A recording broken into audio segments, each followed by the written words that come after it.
मेरा नाम अंजलि है। मुझे शुरू से ही दौलत, शोहरत और अच्छी लाइफस्टाइल चाहिए थी, मगर मेरे माता पिता ने मेरी शादी मिडिल क्लास लड़के से करवा दी। मैं खुद भी मिडिल क्लास फैमिली से बिलोंग करती थी। शादी के बाद जब मेरे पति को कैंसर हुआ, तो उसने अपना सारा रुपया पैसा मुझे दे दिया और रोते हुए बोला, मैं मरना नहीं चाहता। मैंने अपने पति से वादा किया था कि मैं उसका महंगे अस्पताल में इलाज करवाऊंगी, मगर मुझे लंदन जाने का बहुत शौक था। मैं विदेशी कंट्रीज में घूमना चाहती थी। मैंने छुपकर उन पैसों से लंदन का वीज़ा लिया और लंदन भाग गई थी। मैंने सोचा कि मेरे पति को तो वैसे भी कैंसर है, अब वो मेरे किसी काम का नहीं है। कुछ दिन के बाद वो खुद ही मर जाएगा। अब मेरा लंदन में ही एक इंडियन लड़के के साथ अफेयर चल गया था और उसने मेरे साथ शादी कर ली थी। एक दिन वो मुझे डिनर पर एक बड़े होटल में ले गया। जब हम लोग वहाँ पहुँचे, तो मेरे पति को वहाँ का खाना पसंद नहीं आया और उसने होटल के मैनेजर से मिलने की ठान ली। जैसे ही होटल का मैनेजर वहां पहुंचा, तो उसे देखकर मेरी आंखें फटी की फटी रह गईं। मुझे अपनी आंखों पर विश्वास ही नहीं हुआ। मैंने बड़ी मुश्किल से खुद को संभाला था और फिर जैसे ही मुझे विश्वास हुआ कि वो कोई और नहीं बल्कि मेरा आज मेरे लिए जो रिश्ता आया था, वो मुझे बिल्कुल भी पसंद नहीं था। मगर मेरी माँ का कहना था कि इस लड़के ने तुम्हें खुद पसंद किया है, तुम बहुत ही खुशनसीब हो कि तुम जैसी फैशनेबल लड़की को एक संस्कारी लड़के ने पसंद किया है। मैंने कहा, माँ, मुझे यहाँ शादी नहीं करनी। तुम जानती हो कि मुझे घूमना फिरना कितना पसंद है। शादी के बाद लड़कियां ससुराल की चार दीवारी में फंस जाती हैं और मैं शादी के बाद हाउसवाइफ बनना नहीं चाहती। मैं चाहती हूँ कि जिससे मेरी शादी हो वो मुझे अपनी पलकों पर बिठा कर रखे, मुझे सात समुंदर पार की सैर करवाए, हमेशा मेरा ख्याल रखे।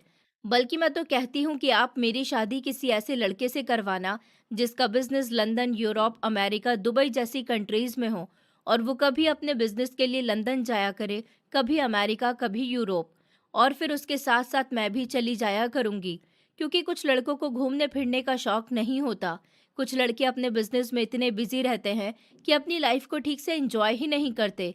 अब वो अपनी लाइफ को ठीक से एंजॉय करे या ना करे, लेकिन बिजनेस के सिलसिले में इधर उधर होता ही रहेगा। इसमें मेरा फायदा हो जाएगा। माँ कहने लगी कि अपनी औकात से बढ़कर सपने नहीं देखते बेटा। तुम्हारे भाग्य में जो लिखा हुआ है, तुम्हारे साथ वही होगा। तुम्हारा नसीब अगर विवेक के साथ जुड़ा हुआ है, तो तुम्हारी शादी उसके साथ ही होकर रहेगी। वैसे तो तुम्हारे पापा ने इस रिश्ते के लिए हाँ कर दी है। ये सुनते ही मेरा गुस्सा आउट ऑफ कंट्रोल हो गया था। मैंने कहा, ऐसे कैसे पापा ने रिश्ते के लिए हाँ कर दी? मुझसे मेरी मर्जी क्यों नहीं पूछी गई? मुझे इस लड़के से शादी नहीं करनी है। आप लोगों ने तो बस ये देख लिया कि वो संस्कारी है, सीधा है, समझदार है, मगर ये नहीं देखा कि जो मैं चाहती हूँ, जो मेरी ख्वाहिश है, उसे वो पूरी नहीं कर सकता। मैं मानती हूँ कि उसकी सैलरी मेरे पिता की सैलरी से ज्यादा है। जैसे मेरे पिता मुझे कभी कहीं घूमने जाने नहीं देते, ऐसे ही वो भी कहीं मुझे घुमाने नहीं लेकर जाएगा। माँ कहने लगी कि ऐसा कुछ नहीं है बेटा, तुम्हारे पिता की जितनी हैसियत है, वो उसके हिसाब से तुम्हारी ख्वाहिशों को पूरा करते हैं। उन्होंने कभी तुम पर कोई रोक टोक नहीं की, फिर तुम क्यों ऐसा कह रही हो? मैंने कहा, माँ, साफ बात है, मुझे अमीर लड़के से शादी करनी है। आपको लगता है कि पापा हमारी हर ख्वाहिश पूरी करते हैं, लेकिन मुझे ऐसा नहीं लगता। कितनी बार हम लोग मूवी देखने गए हैं और मूवी देखकर जब हम लोग वापस घर आते हैं, तो मैंने पापा से कहा है कि हमें बाहर से खाना खाना है। तब क्या पापा ने कभी हमें बाहर से खाना खिलाया? नहीं ना, क्योंकि उनकी जेब में पैसे खत्म हो जाते हैं हमें मूवी दिखाकर। बस पापा की इतनी ही हैसियत है। अगर हम किसी बड़े रेस्टोरेंट में खाना खा लेते, तो उसके बाद पूरे महीने हम अच्छा खाना नहीं खा सकते, क्योंकि हमने एक दिन जो महंगे होटल में खाना खा लिया। बस इतनी सी हैसियत है मेरे पापा की। देखो माँ, मेरी शादी अगर अमीर लड़के से होगी, तो जब दिल चाहे मूवी देखने चले जाओ, जब दिल चाहे डिनर पर चले जाओ। पैसे भरपूर होंगे, तो पति कभी कहीं ले जाने में बहाना भी नहीं करेगा। तो इसलिए पापा को समझाओ और यहाँ से मेरा रिश्ता खत्म करवा दो। मैं इतना कहकर अपने कमरे में आ गई थी। मुझे बहुत ही गुस्सा आ रहा था, लेकिन जैसा मैं चाहती थी ऐसा नहीं हो सका। मेरे परिवार में मुझसे छोटी मेरी दो बहनें, एक सबसे छोटा भाई और मेरे माता पिता थे। पापा ने मेरा रिश्ता विवेक के साथ पक्का कर दिया था, और वो भी मेरी मर्जी पूछे बिना। मेरे सभी परिवार वालों का कहना था कि ऐसा रिश्ता तुम्हें कहीं नहीं मिलेगा। लड़का अकेला है, उसके आगे पीछे कोई नहीं है और वो सबसे ज्यादा तुम पर ही ध्यान देगा। तुम्हारी हर ख्वाहिश पूरी करेगा, इसलिए खामोशी से शादी कर लो, ज़्यादा नाटक मत करो। तुम्हारी और भी बहनें हैं, तुम्हारी शादी के बाद उनकी शादी के बारे में भी सोचना है। मैंने अपने घर में काफ़ी हंगामा किया था, कई दिन तक खाना नहीं खाया था। अपनी दोस्तों को बुलाकर उनसे भी कहा था कि वो मेरी फैमिली को समझाएं, लेकिन मेरे घर वालों में से कोई भी अपनी मर्जी से पीछे नहीं जाता और मेरी शादी ज़बरदस्ती विवेक के साथ कर दी गई। मैंने हमेशा अपनी सहेलियों के सामने यही कहा था कि मेरी शादी तो किसी ऐसे इंसान से ही होगी जो बहुत ही अमीर होगा। आज जब मेरी शादी विवेक से होने जा रही थी, तो मेरी सारी सहेलियां धीरे धीरे मुझ पर हंस रही थी। मैंने अपनी बहनों से कहा, देख लिया तुम लोगों ने, मेरी सहेलियां मेरा मजाक बना रही हैं। मेरी छोटी बहनें मुझसे उम्र में छोटी थी, मगर मुझसे ज्यादा समझदार थी। उन्होंने कहा, तुमने अपने दोस्तों को हमेशा अपने बारे में बढ़ चढ़कर बताया है, इसलिए उन्हें आज तुम्हारी मजाक बनाने का मौका मिला है। इंसान को हमेशा कम में ही गुजारा करना चाहिए। ऊपर वाला जब उसे ज्यादा देता है, तब उसे अलग ही लेवल की खुशी मिलती है, मगर तुम कम में गुजारा करने वाली इंसान नहीं हो। तुम्हें हमेशा ज्यादा चाहिए होता है और ज्यादा ख्वाहिश करने वाले इंसानों को पहले इसी तरह की मजाक का सामना करना पड़ता है। अपनी बहन की बात सुनकर मैं खामोश हो गई थी। एक तरह से वो बिल्कुल ठीक ही तो कह रही थी, लेकिन मैं उस समय उसकी बात को रूडली ले गई। मेरी शादी विवेक के साथ हो गई। जब मैं उसके घर आई तो मैंने देखा कि उसका घर मामूली सा घर था, इतना ज्यादा छोटा था, न ज्यादा बड़ा था। दो लोगों के लिए काफी बड़ा घर था। मैं चाहती तो इस घर में आराम से एडजस्ट कर सकती थी, क्योंकि इस घर में हर सुख सुविधा मौजूद थी, मगर मुझे तो इससे भी ज्यादा सुविधा की जरूरत थी। शादी की पहली रात उसने मुंह दिखाई में मुझे सोने की अंगूठी दी थी। मुझे उस अंगूठी को देखकर खुश हो जाना चाहिए था, लेकिन मुझे सोने की अंगूठी नहीं, डायमंड की अंगूठी चाहिए थी। मैं खामोश रही। दिन गुजरते रहे और मैं जैसे तैसे इस घर में गुजारा कर रही थी। विवेक मुझे खुश करने की हर तरह से कोशिश करता था। हर संडे को वो मुझे डिनर पर भी ले जाता था, मगर मेरी चाहत थी कि मैं बड़े और महंगे रेस्टोरेंट में खाना खाऊं। वो मुझे उन रेस्टोरेंट्स में ले जाता था जहां मिडिल क्लास लोग आते थे, जहां सिर्फ मामूली सा ही खाना होता था और खाने का सिर्फ 4 या 5 हज़ार का बिल बनता था।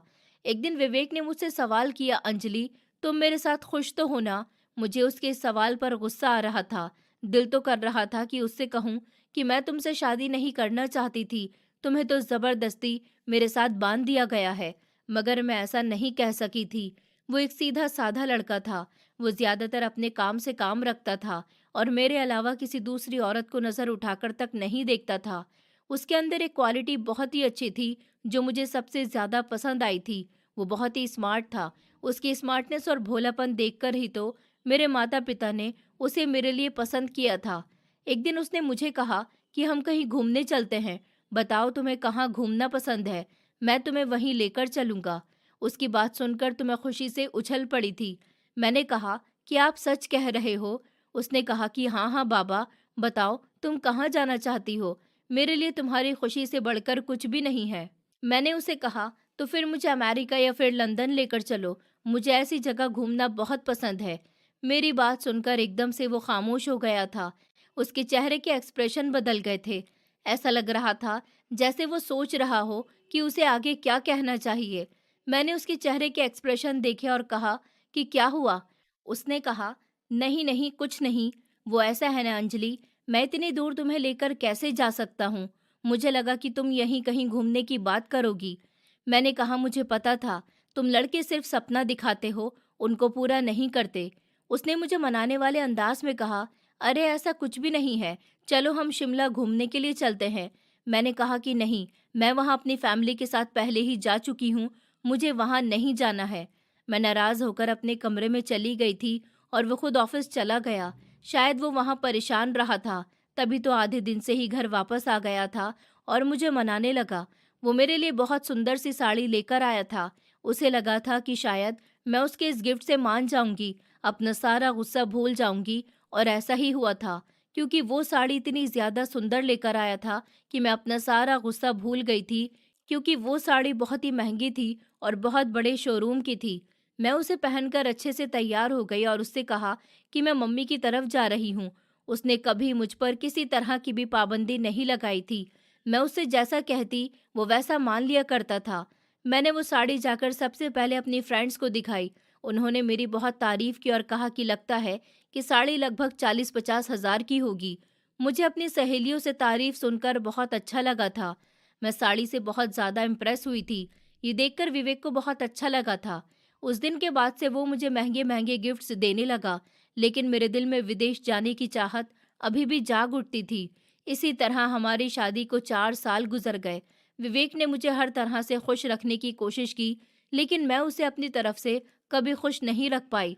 न मैंने कभी उसे उसकी पसंद का खाना बनाकर दिया, न कभी उसकी पसंद का कोई ऐसा काम किया जिससे उसको खुशी मिले। लेकिन वो फिर भी मेरे साथ खुश रहता था और हमेशा मेरे आगे पीछे घूमता रहता था। इन 4 सालों में कई बार विवेक की तबीयत खराब हुई थी। वो दवाई खा लिया करता था और फिर ठीक हो जाता था। कभी ऐसा महसूस ही नहीं हुआ था कि उसे कोई बड़ी बीमारी है। एक दिन उसकी बहुत ज़्यादा तबीयत खराब हो गई और फिर उसके बाद वो बिस्तर से उठ नहीं सका। धीरे धीरे उसकी बीमारी बढ़ने लगी। रिपोर्ट्स में आया कि उसे कैंसर है और ये बात जब मुझे और विवेक को पता चली तो हम दोनों हैरान रह गए थे। मुझे एहसास हुआ था कि विवेक के साथ ऐसा नहीं होना चाहिए था। मेरे दिल में उसके लिए हमदर्दी आने लगी थी और फिर मैंने उसका ख्याल रखना शुरू कर दिया था। वो अब ऑफिस भी नहीं जाता था। उसने बुरे समय के लिए काफ़ी सारा पैसा जोड़ कर रखा हुआ था। उसे लगता था कि वो ठीक हो जाएगा, लेकिन ऐसा नहीं हुआ। उसकी बीमारी दिन ब दिन बढ़ती जा रही थी। उसका अच्छे डॉक्टर से इलाज भी चल रहा था। धीरे धीरे पूरा साल गुजर गया, मगर उसकी कंडीशन में कोई सुधार नहीं आया था। मैं उसका ख्याल रखती थी। भले ही मुझे उसके काम करने में उलझन होती थी, लेकिन ये सोचकर मैं खुद को समझा लिया करती थी कि वो बीमार है और उसका इस दुनिया में मेरे अलावा है ही कौन। धीरे धीरे घर में मौजूद सारा रुपया पैसा खत्म होने लगा और विवेक के इलाज में परेशानी आने लगी। विवेक हमेशा मेरा हाथ थामकर कहता था कि अंजलि, मैं तुमसे बहुत मोहब्बत करता हूँ। मैं जीना चाहता हूँ। मैं तुम्हारे साथ बूढ़ा होना चाहता हूँ। अपना परिवार बनाना चाहता हूँ। मैं मरना नहीं चाहता। उसके ये शब्द मेरे दिल को इमोशनल कर देते थे। मैंने कहा, विवेक, तुम्हारे इलाज के लिए पैसे खत्म हो रहे हैं। डॉक्टर ने कहा है कि हमें तुम्हें किसी बड़े अस्पताल में दिखाना चाहिए। वहां से शायद इलाज के बाद तुम्हारा बचना पॉसिबल है। विवेक ने कुछ देर बाद अपने एक दोस्त को फोन किया। उसका दोस्त एक सूटकेस में 10 लाख रुपए रख कर लाया। ये रुपया विवेक ने अपने बुरे समय के लिए जोड़ कर रखा था। उसने कहा कि मैं हमेशा अकेला रहा हूँ। मैं काफी पैसा कमाता था, लेकिन हमेशा फिजूल खर्ची से बचता था। मैंने सोचा था कि मेरी शादी होगी, मेरे बच्चे होंगे, तो ये पैसा मेरे भविष्य के लिए और मेरे बच्चों के भविष्य के लिए काम आएगा। ये पैसे मैं आज तुम्हें दे रहा हूँ। अंजलि, इन पैसों से मेरा इलाज करवाओ। अगर मैं ही नहीं रहूंगा तो मेरे बच्चे कैसे होंगे? मैं अपने बच्चों का ख्याल कैसे रख सकूंगा? तुम्हारा ख्याल कैसे रख सकूंगा? विवेक का दोस्त तो पैसे देकर चला गया था, मगर वो पैसे अब मेरी आंखों के सामने टेबल पर पड़े हुए थे।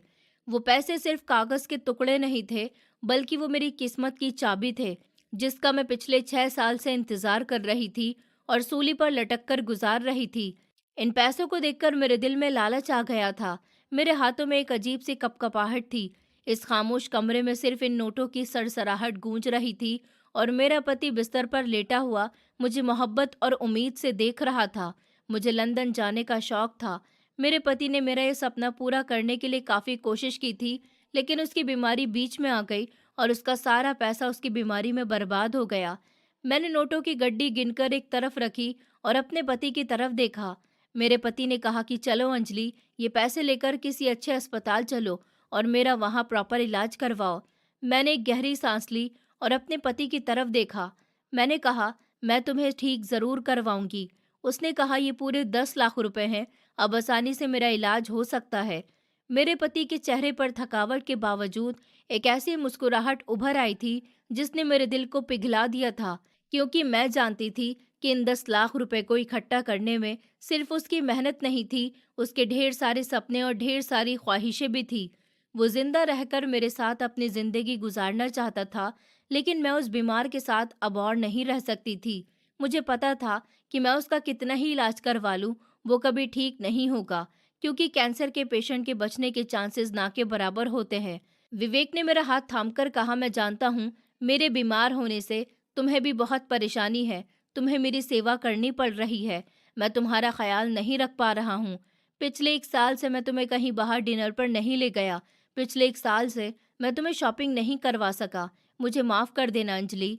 मैं एक बार ठीक हो जाऊं, फिर मैं तुम्हारी एक-एक ख्वाहिश को पूरी कर दूंगा। मैंने उसके हाथों को मजबूती से थाम लिया, जो घर के कामकाज की वजह से खुरदुरे हो गए थे, और उसे विश्वास दिलाया कि मैं उसका इलाज इन पैसों से ज़रूर करवाऊंगी और तुम बिल्कुल ठीक हो जाओगे। अगले दिन मेरी विवेक के डॉक्टर से अपॉइंटमेंट थी। उस रात मैं सो नहीं सकी थी। अपने विचारों में लंदन की चकाचौंध के बारे में सोच रही थी। मैंने इंटरनेट पर लंदन के बारे में सब कुछ देख रखा था। मैंने अपने दिमाग में ठान लिया था कि इन पैसों से मैं अपना सपना पूरा करूंगी। ये पैसे अपने पति के इलाज पर लगाकर उन्हें बर्बाद नहीं करूंगी। अगले दिन मैं घर से तो निकली थी, मगर अस्पताल नहीं पहुंची थी। अपनी दोस्त के साथ लंदन का वीज़ा लगवाने चली गई थी। अब हर समय मुझे एजेंट की कॉल का इंतज़ार रहता था। विवेक बार बार मुझसे कहता कि तुम मुझे हॉस्पिटल नहीं लेकर जा रही, डॉक्टर ने क्या कहा। मैं कभी तो उसे ये कहकर टाल देती कि डॉक्टर ने तुम्हारे लिए दवाई दे दी है और कहा है कि इस दवाई से ही फ़र्क हो जाएगा। मैं उसे बताती थी कि ये दवाई बहुत महंगी आई है, लेकिन ऐसा कुछ नहीं होता था। मैं मामूली से ही डॉक्टर से उसकी दवाई ला रही थी, जो कि कम पैसों की पड़ रही थी।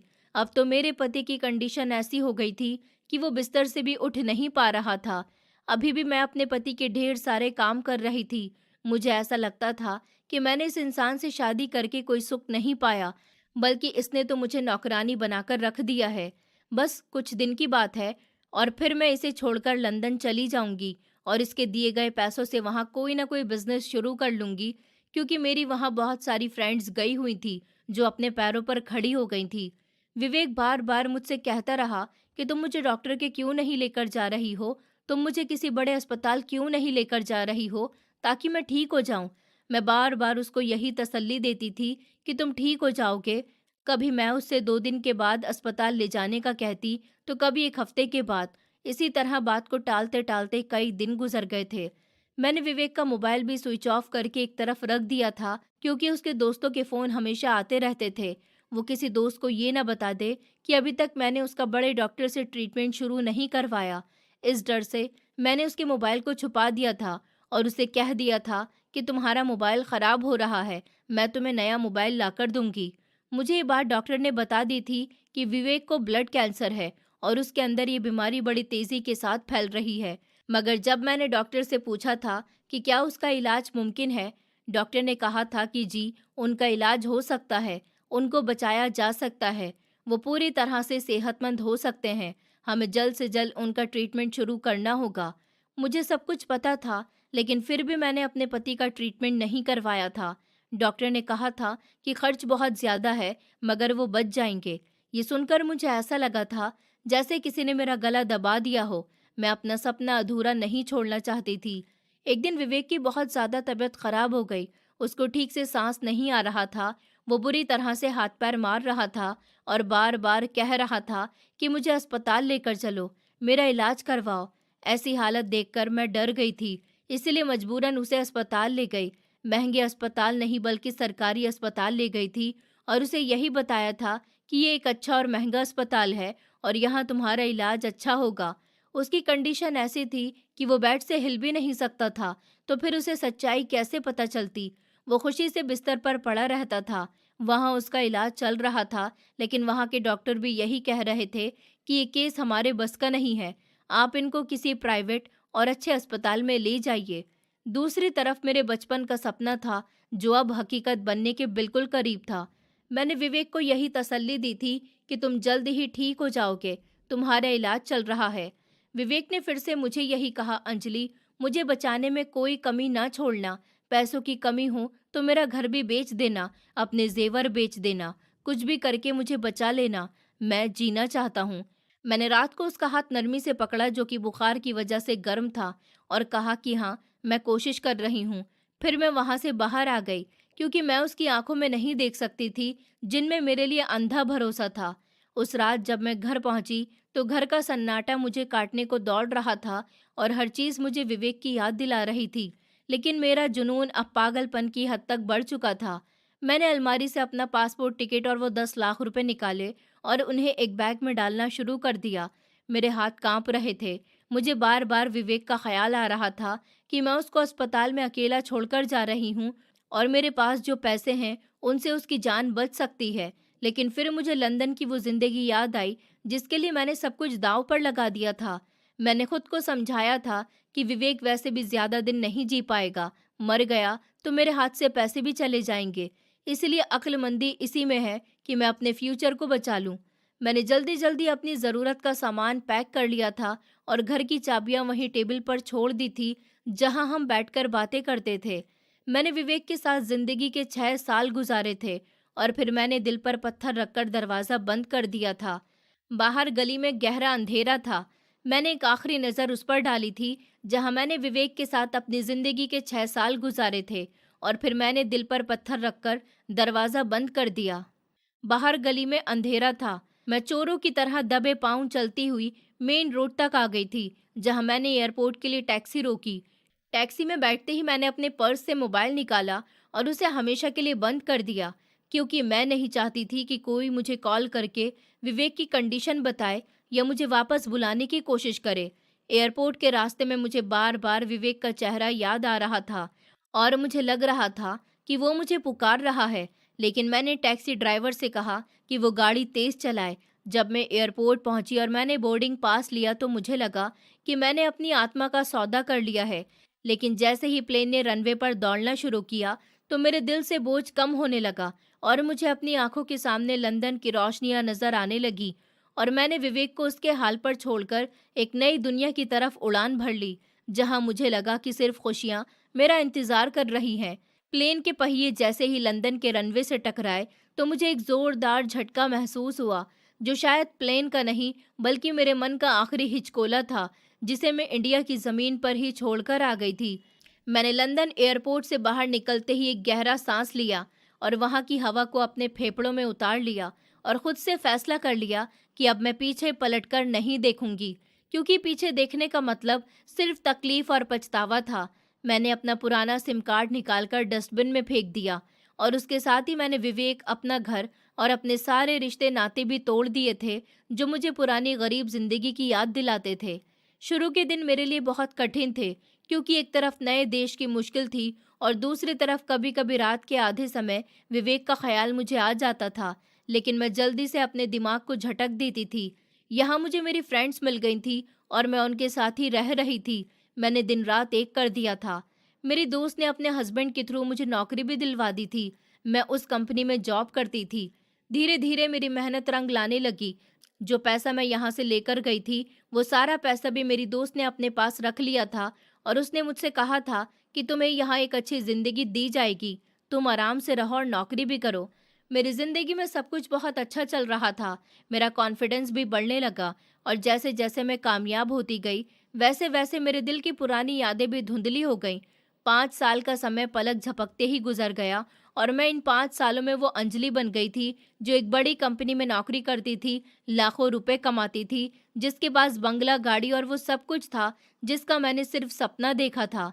अगर मैं उस दिन वो जज्बाती फैसला ना करती और वो पैसे विवेक के इलाज पर लगा देती, तो आज मैं भी एक हाउसवाइफ की तरह ही अपने देश में बर्बाद हो रही होती, क्योंकि फिर मैं विवेक की विधवा बन जाती और हमारे देश में विधवा लड़कियों के साथ अच्छा सलूक नहीं होता। मेरी जिंदगी में सिर्फ ऐशो आराम था और किसी रंगीनी में मेरी मुलाकात रूहान से हुई, जो लंदन की एक अमीर और मॉडर्न फैमिली से बिलोंग करता था। उसकी फैमिली कई साल पहले यहाँ बिजनेस के इरादे से आई थी और आज वो लोग करोड़पति बन गए थे। रूहान एक बिजनेसमैन था और वो विवेक से बिल्कुल अलग था। उस पर भरोसा किया जा सकता था। वो थोड़ा मुंहफट था और उसे अपनी दौलत पर बहुत ज्यादा घमंड था, लेकिन मुझे उसकी यही अदा भा गई थी, क्योंकि मुझे शुरू से ही एक ऐसे हमसफर की ही तलाश थी। हमारी दोस्ती जल्द ही मोहब्बत में बदल गई, या यूं कह लो कि हम दोनों को एक दूसरे में अपना फायदा नजर आ रहा था। एक दिन जब हम दोनों एक पार्टी में मौजूद थे तो मैंने रूहान का हाथ थामकर कहा, रूहान, मैं अब अपनी जिंदगी में सेटल हो जाना चाहती हूँ और मुझे लगता है कि तुम वो अकेले लड़के हो जो सिर्फ मेरे लिए बने हो। क्या तुम मुझसे शादी करोगे? रूहान ने अपनी उंगली में मौजूद डायमंड की अंगूठी को देखते हुए एक दिलकश मुस्कुराहट के साथ जवाब दिया, अंजलि, मुझे तुम्हारे अंदर एक कामयाब लड़की नजर आती है और मेरी मॉम भी तुम्हें पसंद करती है, इसलिए मेरा जवाब हाँ है। लेकिन मेरी कुछ शर्तें होंगी। मुझे शादी के बाद अपना पुराना वाला लाइफस्टाइल ही चाहिए जो मैं अभी गुजार रहा हूँ। तुम मुझे टिपिकल पति की तरह ट्रीट नहीं करोगी। मैंने हंसकर कहा कि तुम फिक्र मत करो, मैं भी तुम्हारे जैसी ही सोच रखती हूँ। उसके बाद हम दोनों वहीं बैठकर एक दूसरे के साथ ढेर सारी बातें करने लगे और उस लम्हे मुझे एक बार भी विवेक का ख्याल नहीं आया। मुझे अपनी इंडिया की एक दोस्त से पता चला था कि विवेक की डेथ हो गई है। मेरे भरोसे पर रहकर उसकी जान चली गई थी। हमारी शादी और एंगेजमेंट की डेट फिक्स करने के लिए रूहान ने मुझे डिनर पर ले जाने का प्रोग्राम बनाया था। उसने मेरे लिए लंदन के सबसे महंगे और 5 स्टार होटल को सिलेक्ट किया था। उस रात में बहुत ही प्यारी लग रही थी और रूहान भी बहुत ही स्मार्ट लग रहा था। हम दोनों जब होटल में दाखिल हुए तो लोग पलट पलट कर हमें देख रहे थे, जिससे मेरे दिल को और ज़्यादा तसल्ली मिल रही थी। हम टेबल पर बैठे, हमारे आसपास धीमी आवाज़ में म्यूज़िक चल रहा था। वेटर ने आकर मेन्यू पेश किया तो मैंने बड़े नखरे के साथ ऑर्डर दिया और मैं रूहान को प्यार भरी नज़रों से देखती रही और दिल ही दिल में अपनी किस्मत पर घमंड करने लगी कि कहाँ वो घटिया सी जिंदगी थी और अब ये इतनी मस्त जिंदगी है। रूहान ने मुझसे बात करते हुए कहा, तुम्हें जिस डिज़ाइनर से भी कपड़े लेने हो ले लेना। हमारी शादी लंदन का सबसे बड़ा फंक्शन होगा जिसे लोग याद रखेंगे। मैंने मुस्कुराते हुए सर हिला दिया। मुझे शर्म आ रही थी। खाना सर्व हुआ तो हम दोनों ने खाना शुरू किया। अभी कुछ ही बाइट लिए थे कि रूहान का मूड खराब हो गया और उसने प्लेट से चम्मच पटकते हुए कहा कि ये क्या है, इसमें तो कोई टेस्ट ही नहीं है, ये बिल्कुल ठंडा पड़ा है। मैंने उसे ठंडा करने की कोशिश की और कहा कि कूल डाउन रूहान, कोई बात नहीं, हम इसे चेंज करवा लेते हैं, तुम इतना गुस्सा मत करो। लेकिन रूहान का पारा हाई हो गया था। उसने जल्दी से वेटर को आवाज़ दी और ऊंची आवाज़ में डांटते हुए कहा कि तुम लोग इसको 5 स्टार होटल कहते हो और सड़क छाप ढाबू जैसी सर्विस करते हो। बुलाओ अपने मैनेजर को, मैं अभी उसकी क्लास लेता हूँ। वेटर बेचारा घबरा गया और माफ़ी मांगने लगा। सर प्लीज़ आप नाराज़ ना हो, मैं अभी किचन में चेक करता हूँ। लेकिन रूहान ने हाथ के इशारे से उसे खामोश करवा दिया और कहा कि मुझे बहाने नहीं चाहिए। मैंने कहा ना कि अपने हेड मैनेजर को बुलाओ, मुझे इसी समय शिकायत लगानी है। वेटर ने डरते हुए कहा कि यस सर, मैं अभी हेड मैनेजर को भेजता हूँ, वो आपकी प्रॉब्लम सॉल्व कर देंगे। इतना कहकर वो जल्दी से खिसक गया था। मैंने रूहान का हाथ पकड़कर कहा कि तुम अपना मूड खराब क्यों कर रहे हो, छोड़ो हम कहीं और चलते हैं। लेकिन वो जिद पर अड़ा रहा और कहने लगा कि नहीं, मैं उस मैनेजर को उसकी औकात दिखाकर ही जाऊंगा। अभी हम ये बातें कर ही रहे थे कि हॉल में जूते की आवाज़ गूंजी, जो बहुत ही एटीट्यूड से भरी और नपी तुली थी। मैंने देखा कि वेटर बड़ी इज्जत के साथ रास्ता छोड़ रहे हैं और एक आदमी जो बड़े महंगे बिजनेस सूट में शामिल था और जिसके हाथ में एक फाइल थी, वो बड़े कॉन्फिडेंस के साथ हमारी टेबल की तरफ बढ़ रहा था। उसका सर झुका हुआ था और वो फाइल में कुछ देख रहा था, लेकिन उसकी पहचान में एक अजीब सा एटीट्यूड था कि रूहान भी खामोश हो गया था। वो हमारी टेबल के करीब आया और बड़ी नरमी से बोला, good evening sir and ma'am, मुझे बताया गया है कि आपको हमारे होटल से कुछ शिकायत है। मैं उसके लिए आपसे माफ़ी चाहता हूँ। आप मुझे बताइए कि मैं आपकी क्या मदद कर सकता हूँ। ये आवाज़ सुनते ही मेरे शरीर में एक सनसनी सी दौड़ गई, क्योंकि ये आवाज़ मेरे लिए अजनबी नहीं थी। ये आवाज़ थी जिसे मैंने हज़ारों बार अपने कानों से बात करते हुए सुना था, लेकिन मेरा दिमाग उसे मानने को तैयार नहीं था। मैंने पानी का ग्लास उठाने के लिए हाथ बढ़ाया ही था कि उसने चेहरा उठाकर हमारी तरफ देखा। जैसे ही मेरी नज़र उसके चेहरे पर पड़ी तो मेरे हाथ से पानी का ग्लास छूटकर टेबल पर गिर गया और शीशा टूटने की आवाज़ पूरे हॉल में गूंज गई। लेकिन मुझे इस शोर की परवाह नहीं थी, क्योंकि मेरे सामने जो नज़ारा था उसने मेरी आत्मा को हिलाकर रख दिया था। मेरे सामने खड़ा हुआ वो कॉन्फिडेंस से भरपूर और सुंदर इंसान कोई और नहीं बल्कि विवेक था। मेरा सांस गले में अटक गया था और आंखें फटी की फटी रह गई थी। ये कैसे मुमकिन है? विवेक तो कैंसर का मरीज था, वो मर रहा था और मेरे हिसाब से तो उसे मरे हुए 5 साल हो चुके थे। तो फिर यहाँ जिंदा सलामत और इतनी बड़ी पोस्ट पर मेरे सामने कैसे खड़ा है? वो विवेक ही था जिसने कभी मेरे साथ नजर मिलाकर बात तक नहीं की थी। आज वो मेरी आंखों में आंखें डालकर खड़ा था। उसने मुझे देखा तो एक लम्हे के लिए उसकी आंखों में हैरानी और सदमे की परछाई उभर आई थी। उसका रंग हल्का सा फक हुआ था, लेकिन अगले ही लम्हे उसने खुद पर ऐसा कंट्रोल किया कि मैं दंग रह गई थी। उसके चेहरे से पहचान के सारे एक्सप्रेशन गायब हो गए थे और वहां सिर्फ एक अजनबी और प्रोफेशनल सीरियसनेस आ गई थी, जैसे वो मुझे जानता ही न हो या मैं उसके लिए कुछ थी ही नहीं। रूहान ने मुझे हैरानी से देखा और पूछा कि तुम्हें क्या हुआ है, तुम ठीक तो हो? मैंने बड़ी मुश्किल से कांपती हुई आवाज में झूठ बोला, कुछ नहीं, बस मेरा हाथ स्लिप हो गया था। लेकिन मेरी नजरें विवेक के चेहरे पर जमी हुई थी। विवेक ने बहुत सुकून से वेटर को इशारा किया कि टेबल साफ करे और फिर रूहान से बात करने लगा कि जी सर, आप बता रहे थे कि क्या प्रॉब्लम है।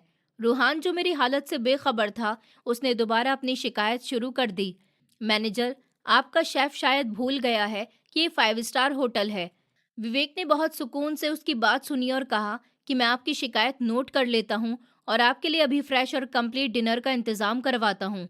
उम्मीद है अब आपको शिकायत नहीं होगी। उसके अंदाज में ऐसी ठंडक और अजनबीपन था कि मेरा दिल चिढ़ने लगा। वो मुझसे बात नहीं कर रहा था, लेकिन उसका हर शब्द मेरे दिल पर लग रहा था। मेरे माथे से पसीना टपक रहा था। मुझे समझ नहीं आ रहा था कि मैं क्या करूं। क्या मैं चीखकर उसे पुकारूं या यहाँ से भाग जाऊं? वो अपनी हल्की सी मुस्कुराहट के साथ एंजॉय योर डिनर कहकर पलट गया। उसके पलटते ही मुझसे रहा नहीं गया। मुझे लगा कि अगर मैंने इसे अभी नहीं रोका तो मैं पागल हो जाऊंगी। मैंने रूहान से कहा कि तुम बैठो, मैं अभी वॉशरूम होकर आती हूँ। और इतना कहकर मैं तेजी से उठी। मैंने विवेक का पीछा किया, जो रास्ते में जा रहा था, और जैसे ही वो हम लोगों की नजरों से ओझल हुआ, मैंने कांपती आवाज में उसे पुकारा, विवेक रुको। विवेक रुक गया, लेकिन पलटा नहीं। उसकी पीठ मेरी तरफ थी और वो बिल्कुल सीधा खड़ा हुआ था। मैंने करीब जाकर उसके सामने खड़े होकर देखा तो उसकी आंखों में अब वो अजनबीपन नहीं था, बल्कि नफरत का एक ऐसा समंदर था जिसमें मैं डूब रही थी। मैंने कांपते हुए होठों से पूछा कि तुम जिंदा हो? ये सब कैसे हुआ? मैं तो समझ रही थी कि तुम। मेरी बात अभी मुंह में ही थी कि वो कड़वाहट के साथ मुस्कुराया और उसने मेरी बात काट दी और कहा कि हाँ अंजलि, आपने तो यही सोचा था कि मैं मर जाऊंगा, बल्कि आप तो मेरी मौत की तमन्ना करके गई थी ताकि आपका दिल सुकून से रहे और आपको कभी पीछे पलटकर ना देखना पड़े। उसके शब्द जहर की तरह मेरे कानों में उतर रहे थे और मैं उसके सामने एक मुजरिम की तरह खड़ी हुई थी। मेरे पैरों में जान नहीं रही थी और मैं दीवार का सहारा लेने पर मजबूर हो गई। मैंने घबराकर अपनी सफाई पेश करने की कोशिश की और कहा, नहीं विवेक, तुम गलत समझ रहे हो। मैं डर गई थी। मेरे पास कोई रास्ता नहीं था। मैं तुम्हें बचाना चाहती थी, लेकिन मैं खामोश हो गई और फिर कुछ सेकंड के बाद बोली कि मुझे लगा कि मैं वहां रहकर भी तुम्हें नहीं बचा सकूंगी। इसीलिए मैंने सोचा कि मैं बाहर जाकर अपना सपना पूरा कर लूंगी। तुम्हारे पैसों से अपने पैरों पर खड़ी हो जाऊंगी, किसी काबिल बन जाऊंगी। मेरी बात सुनकर वो जोर जोर से हंसने लगा, जिसमें दुख और नफरत मिली हुई थी। उसने कहा, अंजलि, झूठ तो कम से कम ठीक से बोलो। तुम तो मेरे ही पैसों से मेरा इलाज करवा रही थी। तुम मुझे बचाना ही नहीं चाहती थी, बल्कि तुम अपनी जान छुड़ाने के लिए उस बोझ से भागी थी जो तुम्हारे सपनों के रास्ते में रुकावट बन रहा था। तुम शायद ये सब कुछ बहुत पहले से कर देती, लेकिन पहले तुम्हारे पास कोई ऑप्शन नहीं था। जब तुम्हारे पास पैसे आए, तब तुम्हारी आंखें लालच से चमक गईं। तुम मुझे सरकारी अस्पताल में अकेला छोड़कर चली गईं। तुमने मेरी आंखों में नहीं देखा कि मैं कितना दर्द से तड़प रहा था। तुम झूठ बोलकर चुपके से निकल गईं। मैंने उसका हाथ पकड़ने की कोशिश की, लेकिन उसने झटके से अपना हाथ पीछे कर लिया। मैंने रोते हुए कहा, विवेक, मुझे माफ कर दो। मैं मानती हूँ कि मैं मतलबी हो गई थी, लेकिन देखो, आज मेरे पास सब कुछ है। तुम्हारी अंजलि यहाँ एक बिजनेस वूमेन है। मैं बदल गई हूँ। विवेक ने नफरत से मेरी तरफ देखा और कहा, तुम क्या बदलोगी अंजलि? इंसान की फितरत नहीं बदलती। तुम आज भी वही मतलबी लड़की हो जो सिर्फ अपने बारे में सोचती थी, अपनी खुशियों के बारे में सोचती थी। मैंने बेबसी से पूछा कि फिर तुम बताओ, तुम यहाँ कैसे पहुंचे? वो कैंसर, वो मौत, वो क्या था? क्या डॉक्टर ने झूठ बोला था? क्या तुम्हारे साथ कोई चमत्कार हो गया? मेरे सवाल पर विवेक की आंखों में बीते हुए समय की परछाई लहर गई थी और उसने दीवार पर लगी हुई एक पेंटिंग को घूरते हुए कहा कि वो चमत्कार ही था, लेकिन वो चमत्कार तुम्हारी वजह से नहीं हुआ, बल्कि एक अजनबी की वजह से हुआ। उसने बताया कि जिस रात तुम मुझे सरकारी अस्पताल में तड़पता हुआ छोड़ गई थी, उसी रात अस्पताल में मेरी हालत बहुत बिगड़ गई थी। मैं अपनी मौत मांग रहा था। मुझे कोई पानी पिलाने वाला नहीं था। मुझे लगा कि मेरी जान निकल जाएगी और मैं वहीं दम तोड़ दूंगा। लेकिन एक लेडी डॉक्टर जो वहां राउंड पर आई थी, उन्होंने जल्दी से मेरा चेकअप किया तो मेरी खराब हालत देखकर उसके होश उड़ गए। वो जल्दी से मुझे उस अस्पताल से निकालकर किसी बड़े अस्पताल में ले गई और उस लेडी डॉक्टर ने मेरा इलाज शहर के बड़े और प्राइवेट अस्पताल में करवाया। विवेक की बातें सुनकर मैं शर्म से जमीन में गड़ रही थी। मेरा सर झुका हुआ था और मुझे अपने वजूद से नफरत हो रही थी कि मेरे पति की मदद एक अनजान लड़की ने की, जबकि मैं उसकी पत्नी होकर भी उसे मौत के मुंह में छोड़ गई। विवेक ने अपनी बात जारी रखते हुए कहा, अस्पताल में डॉक्टर ने जवाब दे दिया था कि इलाज के लिए जल्दी से पैसों की जरूरत है, तो उस डॉक्टर ने मेरी जान बचाने के लिए ना जाने कहां कहां से बंदोबस्त किया। वो खुद ट्रेनी डॉक्टर थी और डॉक्टर की पढ़ाई पूरी कर रही थी। कुछ दिन इलाज होने के बाद जब मुझे थोड़ा सुकून मिला और मैं बोलने काबिल हुआ तो मैंने अस्पताल की नर्स से पूछा कि मेरी पत्नी कहाँ है। नर्स ने मुझे बताया कि यहाँ आपको डॉक्टर वंदना लेकर आई थी। वो बहुत ही अच्छी इंसान है। उन्होंने आपका इलाज अपनी निगरानी में करवाया है और उन्होंने ही आपके इलाज का सारा खर्चा भी उठाया। अब हम आपकी पत्नी को तो नहीं जानते, मगर डॉक्टर वंदना अभी थोड़ी देर में यहाँ आती होंगी। जब डॉक्टर वंदना वहाँ आई तो उसने मुझे मुस्कुराकर पूछा कि आप कैसे हैं। मैंने फिर उससे वही सवाल किया कि मेरी पत्नी कहाँ है। तो उसने बताया कि मैं अस्पताल से आपकी इन्फॉर्मेशन निकलवाई, आपके घर का एड्रेस निकलवाया और जब आपके घर पर पता किया तो वहाँ कोई भी नहीं था। हमें नहीं पता आपकी पत्नी कहाँ चली गई। डॉक्टर वंदना की बात सुनकर मैं खामोश रहा। मैं उसकी सारी जिंदगी शुक्रगुजार रहूंगा। उसने मुझे नई जिंदगी दी। मेरा बोन मैरो ट्रांसप्लांट हुआ। कई महीनों तक मेरी कीमोथेरेपी चली। मेरे बाल झड़ गए, मेरा शरीर हड्डियों का ढांचा बन गया। लेकिन उस लड़की ने मुझे हिम्मत नहीं हारने दी। उसने मुझे विश्वास दिलाया कि मैं जी सकता हूँ। और तुम जानती हो उस दौरान मेरे लिए इन सबसे ज्यादा तकलीफदेह चीज क्या थी? वो कैंसर का दर्द नहीं था, बल्कि वो इंतजार था जो मैं हर रोज करता था कि शायद तुम्हारा फोन आएगा, शायद तुम वापस आओगी, शायद तुम्हें मेरी याद आएगी। लेकिन 5 साल गुजर गए और तुम नहीं आई। तब मैंने समझ लिया कि विवेक मर चुका है और अब जो जिंदा है वो कोई और है, जिसे अब किसी सहारे की जरूरत नहीं है। सेहतमंद होने के बाद डॉक्टर वंदना ने मुझे सुझाव दिया कि मैं अपनी जिंदगी को आगे बढ़ाऊं, बिजनेस में तरक्की हासिल करूं। मैंने दिन रात मेहनत की और होटल मैनेजमेंट का कोर्स किया और अपनी काबिलियत के बलबूते पर आज मैं लंदन के सबसे बड़े होटल का हेड मैनेजर हूँ। उसकी कहानी सुनकर मैं पत्थर की बन चुकी थी। मुझे लगा कि मैं दुनिया की सबसे गरीब इंसान हूँ। मैंने उसके कदमों में बैठने की कोशिश की और गिड़गिड़ाकर कहा कि मुझे माफ कर दो विवेक, मुझे एक मौका दे दो। मैं कसम खाती हूँ सारी जिंदगी तुम्हारी गुलामी करूंगी। मैं रूहान को छोड़ दूंगी। ये दौलत की शोहरत मुझे कुछ नहीं चाहिए। मुझे सिर्फ तुम्हारा साथ चाहिए। बस तुम मेरी जिंदगी में वापस आ जाओ। मैं अकेली नहीं रह सकती। मुझे तुम्हारी जरूरत है। विवेक पीछे हट गया और मुझे नफरत से देखते हुए बोला कि अब बहुत देर हो चुकी है अंजलि। अब मुझे तुम्हारी जरूरत नहीं है। मुझे एक लालची औरत की जरूरत नहीं है जो बुरे वक्त में मेरे काम ना आ सकी, आज मेरा अच्छा समय होने पर मेरा साथ निभाने की बातें कर रही है। उसने मुझे बताया कि मेरी शादी डॉक्टर वंदना के साथ होने वाली है। अभी सिर्फ सगाई हुई है, अगले हफ्ते ही शादी है। ये सुनते ही मुझे लगा कि जैसे किसी ने मेरा दिल मुट्ठी में बंद कर लिया हो। मैंने कहा, नहीं विवेक, तुम ऐसा नहीं कर सकते। तुम मेरे पति हो, हम दोनों की शादी हुई थी। उसने कड़वाहट भरे शब्दों में कहा, हमारी शादी तो उसी रात टूट गई थी जब तुम मुझे बीमारी में तड़पता हुआ अकेला छोड़कर चली गई थी। तुमने अपनी जिम्मेदारी से मुंह मोड़ लिया था। तुमने मेरे पैसों से लालच पूरा किया। मैं तो तुम्हें कब का डिवोर्स दे चुका हूँ। डिवोर्स के पेपर अभी भी मेरे पास घर पर रखे हुए हैं। बस तुम्हारा इंतजार था कि कब तुम मुझे मिलो और मैं डिवोर्स के पेपर तुम्हारे मुंह पर दे मारूं। अब तुम मेरे लिए एक अजनबी से ज्यादा कुछ भी नहीं हो। विवेक ने अपनी बात पूरी की और फिर वो जाने ही वाला था कि उसने मेरी आंखों में आंखें डालकर एक ऐसी बात कही जिसने मुझे अंदर तक चकनाचूर कर दिया था। उसने कहा, तुमने 10 लाख रुपए बचाने के लिए मेरा सौदा किया था ना? तुम्हें क्या लगता था कि 10 लाख रुपए बहुत बड़ी रकम है?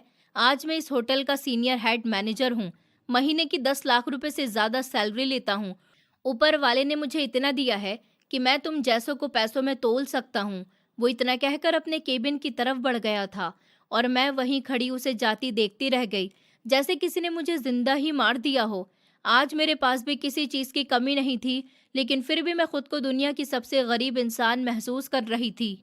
मुझे समझ आ गया था कि मैं जीत कर भी हार चुकी हूँ। मैंने घूमने फिरने का अपना सपना भी पूरा कर लिया, पैसा भी कमा लिया, लेकिन अपना सुकून गंवा दिया। मैंने लड़खड़ाते हुए कदमों से रूहान की तरफ देखा, जो अभी तक मैनेजर के इंतजार में बैठा हुआ था, और मुझे उसके चेहरे में अपने हर रिश्ते में सिर्फ मतलब, धोखा और फरेब दिखाई देने लगा। ये बुरे कर्मों का बुरा नतीजा था जो मेरे सामने खड़ा था। मैं अपने पति को मौत के मुंह में छोड़कर भाग गई थी ताकि ऐश की जिंदगी गुजार सकूं, लेकिन वो मुझसे भी आगे निकल गया था और मैं वहीं की वहीं रह गई थी। मैंने अपने आंसू साफ किए। मैं वापस डाइनिंग हॉल की तरफ चल पड़ी थी, जहां जिंदगी नहीं बल्कि सिर्फ दिखावा मेरा इंतजार कर रहा था। उस रात होटल से वापस आने के बाद मेरी जिंदगी का रास्ता ही बदल गया था और मेरे अंदर एक ऐसी बेचैनी आ गई थी जो किसी भी महंगी शराब या नींद की गोली से खत्म नहीं हो रही थी। वैसे तो सब कुछ ठीक था और मैं अपनी बिजी जिंदगी में वापस आ गई थी, लेकिन विवेक के वो शब्द मेरे दिमाग में किसी हथौड़े की तरह बस रहे थे। मैं जीत कर भी हार गई हूँ। ऊपर वाले को शायद मेरा ये घमंड तोड़ना था और मुझे ये बताना था कि समय पर इंसान की कदर ना करके समय निकल जाने के बाद उसकी कदर होना सबसे बड़ी बेवकूफ़ी की निशानी है। मुझे अपने सर में दर्द महसूस हो रहा था, जैसे किसी ने लोहे की रॉड मेरे दिमाग में डाल दी हो, और अगले ही लम्हे मेरी आंखों के सामने अंधेरा छा गया था और मैं कटी पतंग की तरह जमीन पर गिर गई थी।